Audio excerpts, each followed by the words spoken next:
po sa ating lahat at salamat po sa Panginoon at sana'y huwag na mag-uulan para wala na kung magkaroon ng landslide. Talaga namang kawawa naman po yung mga biktima, yung mga tinamaan ng baha. Kawawa din naman.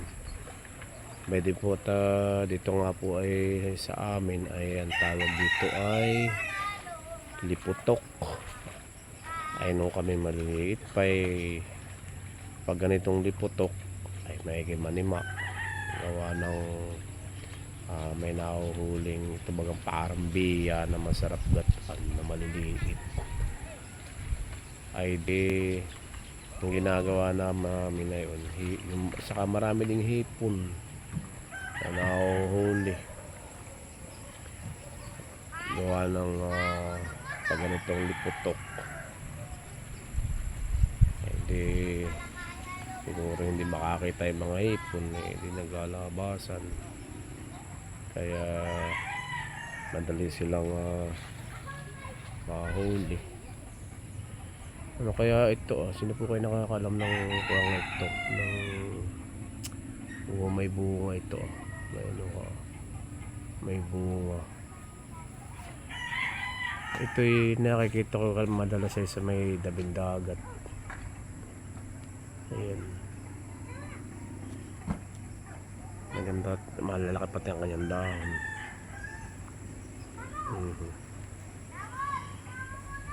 Ito, kaawa din naman po itong mga puwan. Kaawa naman itong mga ngisda. Di pa ganito nga ng mga masama ang panahon, hindi makalaot. Kaya ang buhay ng pangisda ay talagang kunding seasonal. Pag masama ang panahon ay hindi na sila makalaot. Ay kaawa ang pamilya at hindi pa naman makapagtanim ng ganito. Maraming bukid na walang tanim gawa naman ng pag-uulan.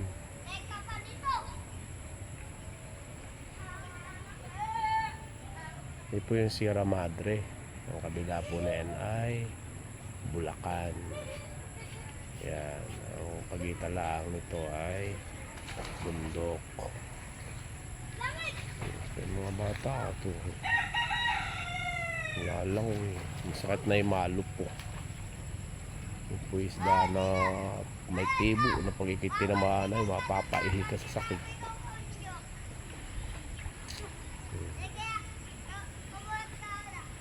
Simpleng buhay lang po dito sa amin sa probinsya.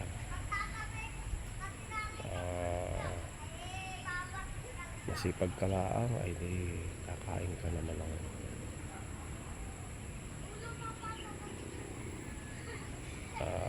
maayos. Kaya lang ay di kulang at kulang pa rin dahil dito naman po yung mahal ang bilihin. Ang sweldo naman ay hindi ganun kataas. Hindi po, maraming po salamat sa panonood ng aking vlog. Subscribe lang po yung aking maliit na channel, Gardenienan sa YouTube po. Maraming salamat. God bless. Ingat po tayo palagi sa pang-araw-araw nating buhay, lalo na po sa pagmamaneho. God bless po.